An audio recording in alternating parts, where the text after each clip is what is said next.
வீரன் சுந்தரலிங்கனார் சுதந்திர போராட்ட வீரர் சுந்தரலிங்கம் அவர்களுக்கு தூத்துக்குடி மாவட்டம் ஓட்டப்பிடாரம் அருகே உள்ள கவர்னகிரி என்னும் ஊரில் அமைக்கப்பட்டுள்ள நினைவு மணிமண்டபத்தை பற்றியும் அவருடைய வீர வரலாற்றை பற்றியும் நாம் இப்போது பார்க்க இருக்கிறோம்.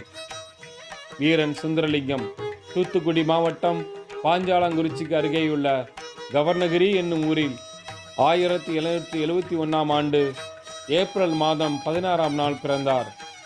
இவரது பெற்றோர் காலாடி என்ற கட்டக்கருப்பணன் மற்றும் முத்தரளி அம்மாள் ஆவார். வீரன் சுந்தரலிங்கம் இளவயதில் கொல்லங்கணறு, வீர நாகனாரிடம் வளரி வீச்சு, வாழ்வீச்சு, ஈட்டி எறிதல், சிலம்பம் போன்ற போர்க்கலைகளை கற்றுத் தேர்ந்தவர். இவரது வீரத்தை கேள்விப்பட்ட கட்டபொம்மன் இவரை தனது ஒற்றர் படைக்கு தளபதியாக்கினார்.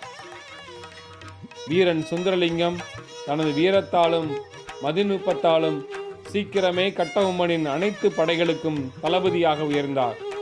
1799 ஆங்கிலேயருக்கும் பாஞ்சாலங்குறிச்சி சமஸ்தானத்திற்கும் இடையே போர் நடந்தது.